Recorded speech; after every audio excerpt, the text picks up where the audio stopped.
Tron Ares releases in theaters this weekend, a whopping 43 years since the release of the original film and 15 years since the release of Tron Legacy. Greta Lee, Jared Leto, Evan Peters try to breathe new life into this franchise, but did they pull it off? We'll discuss that and more in this spoiler-free review.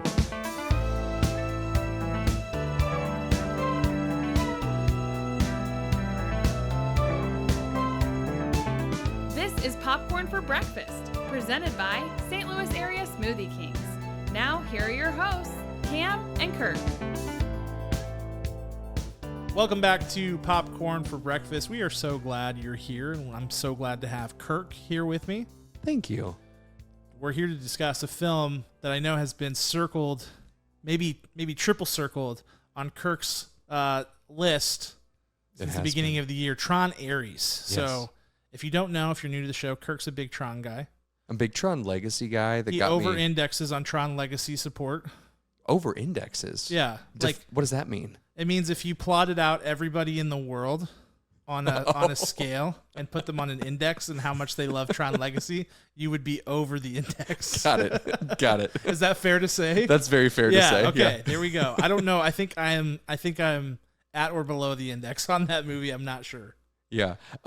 Tron Legacy was my introduction to the Tron IP and story. And then I went back and watched Tron the OG pretty soon after I watched the sequel. Yeah. And I liked it much better than the original. Yeah, Tron Legacy is an interesting one. Interestingly, it was directed by Joseph Kosinski, who is talk about a career skyrocket right now with F1, Top Gun Maverick. He's got a bunch of stuff going on. Yeah. But yeah, it's an interesting movie. I think a lot of people, when they think Tron Legacy, they think the Daft Punk score. It's an all-timer, super good. Mm-hmm. But it's also it's actually has a surprising amount of heart, and it looks very good. It's fun. It's just fun. And so we're here to discuss Tron Ares, which is the sequel to that film, and the third installment in this Tron franchise that now spans 43 years from 1982 to 2025.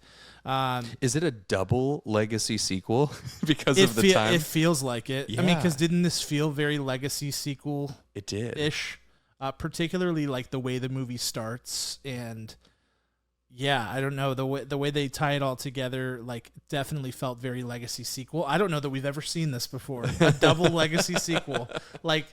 To have 43 years from the original, but 15 years from the sequel is that's nothing to sneeze at. That's a huge gap. Yeah, that's what a normal regular sequel happens. But it's been so long for both. I think we can qualify this as the first. Can you drop a ka-ching and a logo right here in my hand? Certified, yeah. Certified double sequel. Double legacy double sequel. Requel. So I mean, it's here we are again, back in the Tron world with a whole new cast of characters yet again. This is going to be a spoiler-free review. That's how we do it around here. So we want to maintain that for you, but we just got through seeing it. We did see it in IMAX. So we'll talk about our experience. We'll talk about where this stacks up in the Tron franchise. Do a quick little power rankings at the end if you want. Wow. But let's get into it. So if you're new to the show, we have these categories we talk about in the Oscar Goes To, which is for the best actor, scene stealer, which is for the person who steals the scenes, the person who's the unsung hero of the movie. We talk about showstopper, which is the thing about the movie we like the most. It could be anything. We talk about director's shoes, which is what we would have changed or what we didn't like about the movie. And then we go into last looks, which is our final thoughts and scores. Full disclosure, and I said this in a YouTube comment last week, so that's why I wanted to say it on the podcast too, which is that we are actively reevaluating this format, so we might be a little loosey-goosey with it because we want to just broaden our horizons a little bit, be able to talk about more. We have loved this format. It has been super fun, and it has offered a level of consistency, but I think there's more. There's something more to unlock. And if we don't change, then it just gets boring. Right. So let's have some fun. Let's change it. So more to come on that. For now, we're going to stick with this, but I do want to ask you about these acting performances. Oh, you do you? I do. I just want to throw this out there, and I'm not trying to lead you in any way, but I will, since I'm first and in the driver's seat this time anyway, I would just say I did not find a lot of acting performances that I loved in this film. So I was going to propose that instead of doing in the Oscar goes to and scene stealer, I mean, we can do it that way because I do feel like I have a scene stealer per se. We could kind of open things up a little bit more. Yeah, just like an open discussion on what the acting meant to these characters and these actors. Unless you already have, a best and brightest and a scene stealer. I've got nothing. Okay, so let's talk about this. The acting performances. So the cast, lots of big names, lots of up-and-coming names. Jared Leto, Greta Lee, Evan Peters, Gillian Anderson, Hassan Minhaj, Jodie Turner-Smith. Where should we start? I'll tell you where I want to start. Greta Lee. Okay. I feel bad for Greta Lee. Yes. Because I think she's good. Past lives. Yeah, past lives, and she was in the studio. It had a really fun episode in that series. That was a good time. But I believe in Greta Lee as a actor and a performer, and I think she's got it. But this was like not good on a lot of levels. I recently saw, who was it? Maybe it was what's the woman that I don't like from the Coen brother movies? Frances McDormand. Oh. I recently saw something that I really agree with her on, is that the medium of film, you have to be able to trust your editor. Yeah. And I think that the editor for this movie was fighting for his or her life or their life, whatever the combination was of how many editors they had, because you could tell there was a shape of a story here that was trying to highlight the performances. Yeah. And it never quite got there, unfortunately. Yeah. So to Greta's dismay, try as she might, the editor was looking out for her. Yeah. It just wasn't enough. It's indicative of a larger problem, which is the screenplay of this movie. And I'll put a pin in that for later because I have more to say on that front. But I don't think she had a real shot, and that's why I say I feel bad for her, because I don't think it's for lack of effort or lack of skill. I think it's for lack of having an actual real shot at doing anything good in this movie. To be honest. Yeah. How do you construct a well-rounded character, like a 3D real human being, with what was given to her? Yeah, particularly her. I would say in general. And there's the, there's the old expression, which is first impressions are a bad word. Like I'm substituting the bad word for bad word. It's a family program. Got to keep out for that. Bad first impression to this character and how we're introduced to this character, and it just gives us nothing. Nothing. It gives us nothing. Where do you want to go? I want to go Jared Leto, obviously. Of course. Of course. You're probably shocked that I didn't say I wanted to start there. You never go for the obvious first. No, I try not to. I go straight in for the kill. Let's hear it. As with every actor, even ones that I have my sights on, that are like, please don't do another movie, and then they do. I still want them to impress me. I still want them to turn the page on the book, right? Jared Leto's up there. Timothée Chalamet is up there. They're probably my top two. And Jared Leto, I thought that maybe he could turn this around and be an empathetic character, help us to see through the eyes of something. And there was nothing. Yeah. There was absolutely nothing. When we talk about the sequel, how much heart is in Tron Legacy, and that each of those programs, even when they are programs, they have fully rounded, developed characters. They're a little bit distant because they don't understand human connection, but they understand program to program connection. And Jared Leto, quite frankly, cannot connect to a single person on this earth. And it should have made him better at what he was doing, but it didn't. Yeah, it's an odd one. So he is Ares, so he is the titular role, right? Hey, this is a family program. And the whole story in one way or another revolves around him, as you can imagine. Basically, like, who is he? What's he about? What's going on with him? Why is he here? Etc. It's like he is the sort of like jumping off point for this whole thing. And at the beginning, I have to be honest, I was kind of like, okay, maybe it's something here. Sure, it's a bit cliche, but like maybe we'll get something cool out of this, and then it just goes on to be nothing. And again, I feel like I don't know if it's like it's a combination of both the dialogue that he's reading and the way that he's reading it that's just like not working at all. I feel like he couldn't decide tonally where he wanted to go with this either, and maybe that's a direction issue, but there's something missing there. I think there was supposed to be more of an arc going on, and I didn't really feel that. What I felt was a lot of inconsistency. Yes. It's like sometimes you feel like a computer program, and sometimes you feel not, but it's not in a smooth way. Mm-hmm. It's like you get this like flip-flop back and forth the whole time. Snip, snap. Yeah, exactly.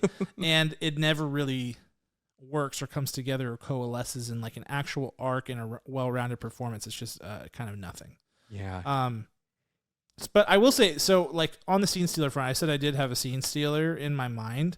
I would go Evan Peters.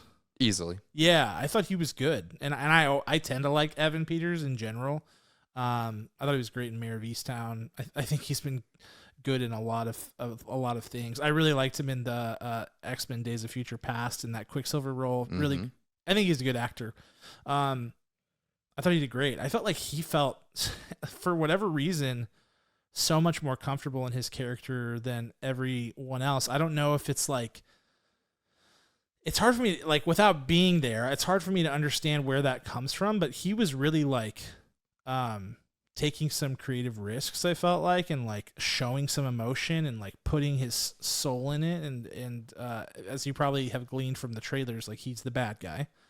He's like the tech bro archetype. Mm-hmm. And I thought he really played it very well. And I don't think that tech bro archetype thing like suits him. Like whenever I saw that in the trailer, I was like, really, Evan Peters is the bad guy? I don't know that that's going to work, because I find him to be very like endearing, just like easy to like kind of guy. Mm-hmm. But he turned in a really good performance, and one that I really liked here. You know, he had the most time in reality, I would say.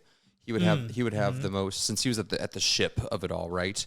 Of the tech building, right? Yeah. So I feel like he had less. Maybe that was a big struggle for some of the actors. I mean, you know, when you're acting against so much CGI, because it is Tron, it's a video game, right?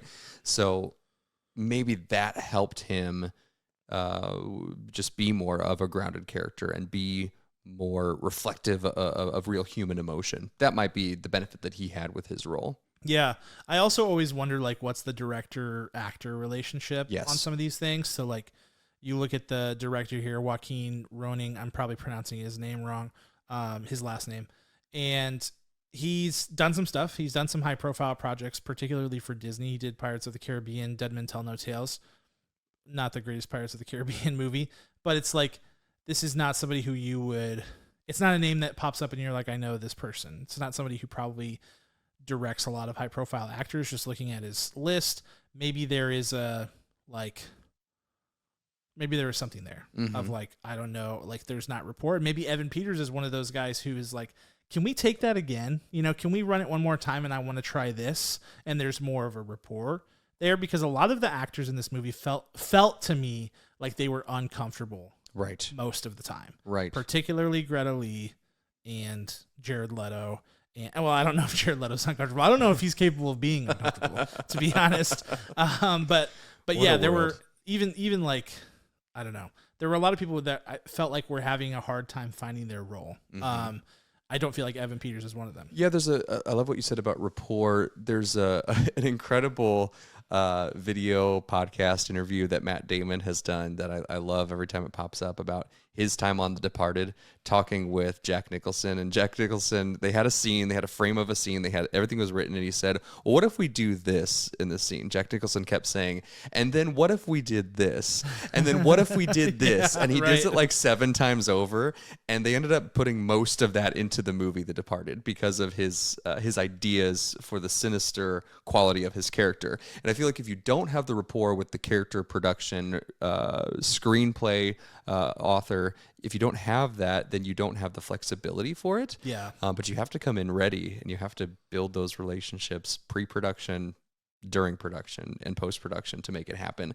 Jack Nicholson obviously had a decorated career before that, so it was easy to come in with his reputation. But I wonder if Evan Peters has a little bit of that, because I feel like there was some saving of his character because he didn't have the worst of the writing in his scenes. Yeah, for sure. Any other acting performances we want to talk about? Jodie Turner-Smith, thoughts? That's just not her fault. It's just not. I thought she was okay. I thought I don't think she was bad. I just think she had, again, nothing to go with. There's an element to her character vocally that she had no control over that shouldn't have happened. Yes, agree. It was a decision made, I guess in post. Maybe. Because it's like there's no way they were. I doubt that she was aware of it live. Even if she was, could she have accounted for that? They were amplifying her voice in digitizing it, modifying it. And seemingly no one else spoke like that, and it made no sense. Yeah, it's like there were times where Jared Leto spoke like that, but it was again inconsistent to where it was like, what are we doing here? Mm-hmm. But whether she's in the grid or off the grid or whatever, always sounded like that. Yeah. Strange. Also, I would prefer if Hassan Minhaj never acted. Can we, no offense to the guy. He's funny. I've seen some of his stuff. I don't watch The Daily Show, or I don't watch any show, really, to be honest. I watch mostly movies. But I know I've seen some of his stand-up. Funny guy. Not an actor. He's not an actor. I've seen him in a few films now. I would like to not have to see him in any other movies ever again. Mm-hmm. Truly. It was bad. It was bad. It was really bad. It was just really bad. My favorite thing when Cam and I, for the audience here, when Cam and I see a movie and we know it's a train wreck, to show our hands of what our final score will be here later on in the episode, we just start talking to each other. Yeah. I try to hold my tongue so hard, but there was one point in the movie where I lean over and I go, Hassan Minhaj should never act again. And that was my lone comment through this movie. I was just like, never again. For me, I was just openly laughing. There were many times where Kirk just died laughing. And there was one time where I died laughing that we'll be able to talk about at a later date once the dust is settled. That's right. That's right. Let's go into the actual movie itself, because I think people think Tron, or I shouldn't assume people think Tron and think this, but for me, when I see Tron, I'm drawn into the aesthetic. I feel like the aesthetic has massive appeal. I don't know what it is. Maybe there's something primal in the ooh, red, blue, shiny, that kind of thing. I think that's very real. But also there's the cool factor of in Legacy, it was Daft Punk. Here it's Nine Inch Nails. So, you're getting thumpy electronica music over top a super digitized, clean, colorful world. So let's talk about how that came to life. I'm sure we'll get into that in our showstopper. That's where I want to start. Go for it. I think overall, I think this movie, the CGI and visual effects specifically, look awesome. I think it's really good. And I'm not that's not hyperbole to offset the bad stuff that I was just saying. I genuinely, objectively feel it was so good. I felt like that, it's actually rare these days for me to watch a movie and feel good about the CGI because we're in this kind of weird space right now. This was not that. This is probably the best I felt about a special effects setup in the movie since War for the Kingdom of the Planet of the Apes. That level of, it just looked great. And it's not even just so getting into my specific showstopper, it is the aesthetic of the movie, but beyond the CGI. I felt like the designs of the characters, the designs of the grid, the designs of the light cycle bikes and everything, clean. Just looked really, really good. I love how they came to life. So I felt like there was a lot of work put into that because they're this has to look sick. And it did. But also our director, lots of camera movement and lots of different camera angles. Very, very flashy, very stylish. I liked it. I think that part worked. There are multiple moments during this movie where you don't have a lot of talking going on. That's key. Where it's music is thumping, it's Nine Inch Nails. There's some sort of action set piece unfolding on screen and the camera's swinging around, giving you lots of cool looks. You're getting a lot of cool visuals, and you're able to go, okay, this works. I see the vision. I see it. but those moments are few and far between, and that sucks. But that stuff, like particularly, I'm just expanding my showstopper now, but the light cycle race, like through the city that we all see in the trailer, how that whole set piece comes to play, where it's like the two light cycles running through the city. Mm-hmm. I thought that whole sequence, I was like, yes, this is what we're here for. This works. So I'll leave it there. Yeah, visual, absolutely a visual feast from the moment this film opens to the closer. That's undisputed. I think if you don't like the visuals in this movie, they are the best that they have been in any of the three Tron films. It's really, really spectacular what they did. My specific showstopper is going to go pretty technical, but I'll keep it light, is that this was shot for IMAX, which means it's not shot with an IMAX camera specifically, but it was shot for IMAX to have large format, large digital, big aspect ratios.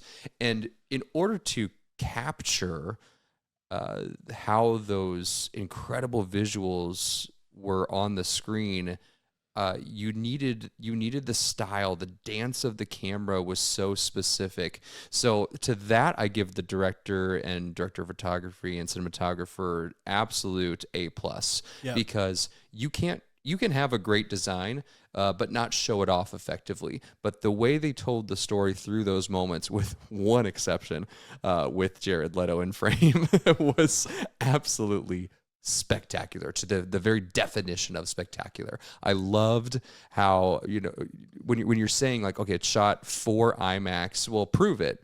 Like, give me these sweeping landscapes. They did that. Give me these close-ups of our main characters, but give me a depth of field that can only be shown on something that will look good on the IMAX screen. Yeah. They did that. Over and over again, their application of shot for IMAX proved its thesis that it needed to do that to successfully show these visuals in the best way possible. Right before the movie start, you had stated like, "Ooh, I hope they show the IMAX." What do you call it? The intro countdown thing. Yeah, the intro. So if you've been to an IMAX theater, they have this intro every time that's a shot for IMAX. It starts with 8, doesn't it? It doesn't even start at 10. Well, it's an old school film reel. Starts at 10, 9, and then once it goes 8, it goes like super high def. And you feel like you're in a Disney ride. Like you feel like you're opening up for Soarin'. It like literally sucks you in with the graphics. And I feel like while you're watching this movie, it continues to suck you into the screen. It really is quite immersive in that way. Yeah, they put it to good use. A lot of times you see shot for IMAX or optimized for IMAX or whatever they use to beat around the bush, which is like, we didn't use IMAX cameras or IMAX whatever, but we're formatting it for whatever. You see that and you're like, whatever, it's a gimmick. Yeah.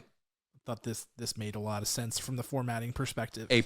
Would definitely recommend seeing it in IMAX if you are able. Not everybody is. They're not everywhere. We have like one near us. Yes. So 2, but the other one sucks. So we don't go to that one. But yeah, good call for sure. Okay, let's get into director's shoes. For me, I teased it earlier. This screenplay is an absolute mess. Yeah. An absolute mess. And the screenwriter, I'm not naming names. I'm not going to do that. Hold on, I'll do it. Like, you can look it up if you want. It's fine. This is not a personal attack on anybody, and I'm not dragging anybody. Like, if you've been personally victimized by... It's like, sometimes you do good work, sometimes you do bad work. Objectively, I keep saying objectively, even though it's my opinion. but seriously, I don't know how many people could look at this screenplay and go, that's a good and or great screenplay. It's really bad. Fundamentally flawed in every way. Does not flow, has no feel, tells you everything that they're doing. The characters in this movie are constantly telling you exactly what they're doing. Mm-hmm. It is so annoying. It is like nails on a chalkboard. It's like the Netflix effect, right? So, yes. A couple earlier this year or the end of last year, the Netflix execs, they thought this was brilliant. They're like, well, we want to make sure that you can, walk away from the TV and still know what's happening. Scroll your phone. So it's going to be very intentional to make sure you know what's going on at any moment. And that completely destroys the art of what film is. Right. It is a visual medium. That's for the soap opera crowd. Yes. You know what I mean? Like to Netflix's credit, that probably makes sense for some of their audience. Yeah. You know? And some of their shows. Maybe. Yeah. Go for it. But for this, no. It's supposed to be a film. It's supposed to be a movie. You know, you're sitting watching it. And like, I know like people who watch at home aren't always, but you can't make a movie that way. And I sure hope that wasn't the intent here. But man, it's like hard to make an argument against it. Cause it's like, that's what it felt like. That's exactly what it felt like. It's like, stop telling me what you're doing. Mm-hmm. And just, I mean, this screenplay hangs every actor out to dry at one point or another. And some people, it hangs them out to dry the entirety of the film. Greta Lee. It's just really bad dialogue. It's not real. None of it feels human. It feels like the actors didn't really feel comfortable to improv on top of it. And they're just being, I mean, it's just cheeseball city. It is so cheesy, so melodramatic.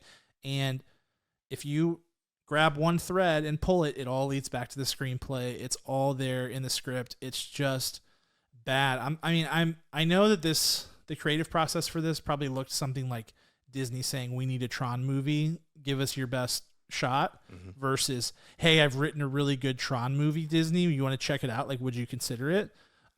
Which is not the right way. Like the last way I just described is the way it should be done, not the first way where it's like, somebody write us a Tron movie. That should not be how it goes. That's not a real creative process. Or if they do that, you find the most passionate person to write it. But you have to proofread it. Oh man. I'm just like, it shocks me that a script like this gets picked up in any way. It's so bad. And the story's not even good, you know? So it's more than just like the dialogue, which the dialogue is abysmal. The story's not even good. Yeah. So yeah, screenplay, big problem. I don't even know what to pick because it's so besides the screenplay, because that is so glaring. It is so glaring. Yeah, you don't have to pick anything else. I mean, if you have other thoughts on the screenplay that you want to throw in, by all means, I'll allow it. Nothing of merit tonight. That would be it. There's one other factor that made me really angry. But it's a spoiler, so I can't. It's a specific story talk. thing. Yeah, so I can't talk about it. Oh, what I will say, this is what I'll say, and then I'll get on it, get off of it. There are a number of actors in this movie that you probably recognize, and you're like, oh, cool, I know that person, I know that face, or hey, they look important, and then nothing happens to them. You're like, wait a second, like I've seen that actor in Yellow Jackets, I've seen that actor in Shameless. In Shameless, like yeah. They're here. Here they are. And they don't speak. Now they're gone.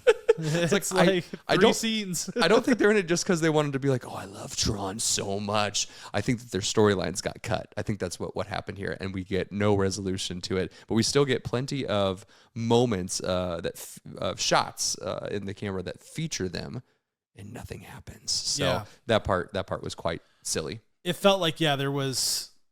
again, I hate to come back to this because I don't know, right? We don't know what's happening on the production, but this just feels like executive oversight galore. Mm-hmm. Like they were like, I don't like this, whatever. We just need it to look cool and let's get it out the door. I don't know.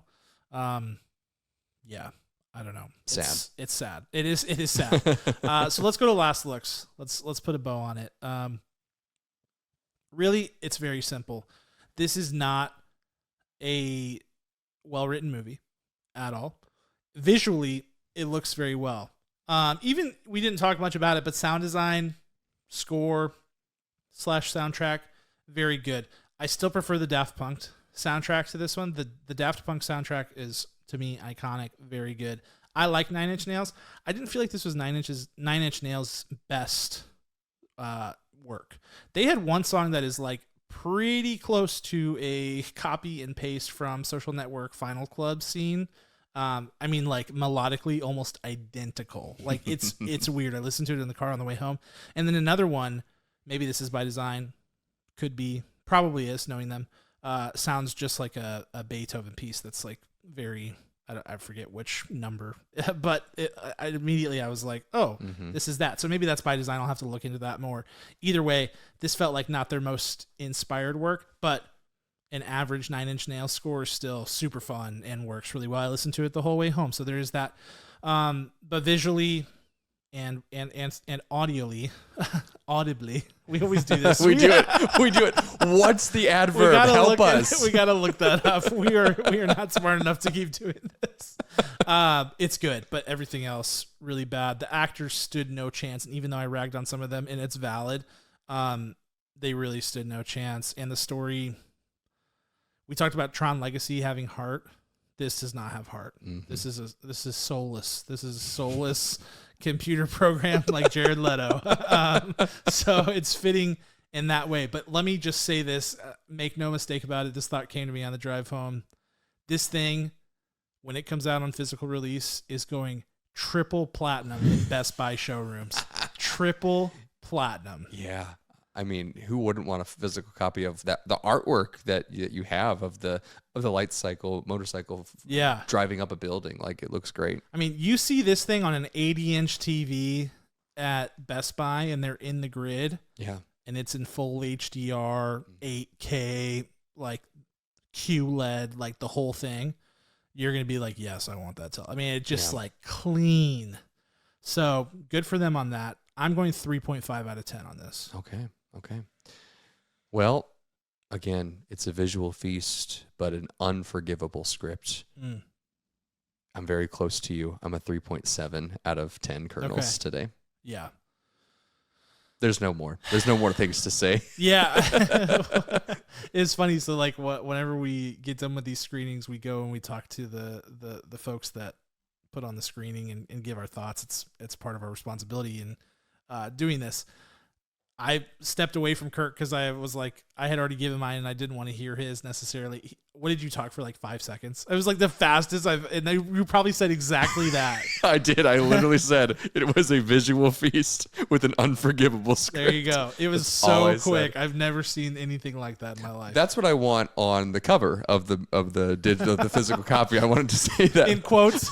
Popcorn for breakfast. That's what's gonna get us on the map right there. People will be like, hey, at least they're honest about it. I'll pop this in. That's right. Is there a no dialogue function on this? Can I just hear the music and the sounds?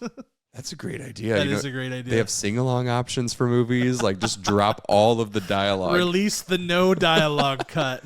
You just mute it, buy the soundtrack, and play it. Sync it up. Do the Pink Floyd Wizard of Oz thing. Yes. It can be done. All right, so that's Tron Ares. Releases in theaters this weekend, Friday, October 10th? 10th. So go check that out. If you do go check it out, first of all, always make your own opinion. We advocate for that. We are not here to tell you that we're right and you're wrong. Absolutely not. Just our opinions. But if you can see it in IMAX, I'm telling you, man, that's the way to do it. That's the format for it.